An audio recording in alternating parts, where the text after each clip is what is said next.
তোমরা ভাবছো তো এত কেন সাজুগুজু করছি? আরে দাঁড়াও দাঁড়াও বলছি। দিনটা ছিল 30শে নভেম্বর 2025। আর এই দিনটা আমার কাছে খুব স্পেশাল। কারণ কি, এটা আমার জন্মদিন, তাই এই দিনটা আমার কাছে খুবই স্পেশাল। তো দুপুরবেলায় লাঞ্চ করতে বসবো। মা তার আগে বললো যে যে নতুন জামাটা রয়েছে সেটা পরে আসতে। তো তার জন্য আমি ভাবলাম যে নতুন জামা যখন পরছি তাহলে একটু হালকা সাজুগুজুও করা যায়।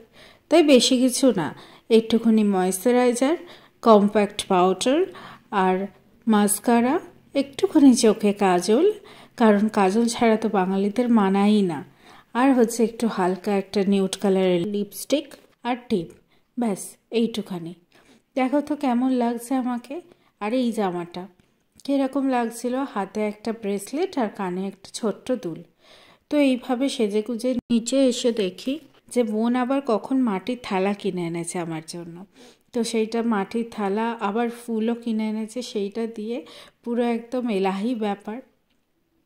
দেখলাম এসে যে বোন সাজাচ্ছে মাটির থালাগুলোকে ফুল দিয়ে। তো আমি ভাবলাম যে ও একা একা কেন করবে, ছোট মানুষ, আমি একটু হাতে হাতে করে দিই, তাহলে একটু তাড়াতাড়ি হয়ে যাবে। তো সেই জন্য আমিও বোনের সাথে একটু হাত লাগালাম কাজ করার জন্য। বোন ছোট, তো ও যেইটুকুনি পেরেছে করেছে। তো তারাও তোমাদের দেখাচ্ছি সাজানোর পর কীরকম লাগছে। আর হচ্ছে যে লাঞ্চে কী কী মেনু ছিল সেটা আমি তোমাদের শেয়ার করছি নেক্সট ভিডিওতে, কারণ এই ভিডিওটা না হলে অনেকটা বড় হয়ে যাবে। তোমরা আমার চ্যানেলেই দেখতে পাবে সেই ভিডিওটা।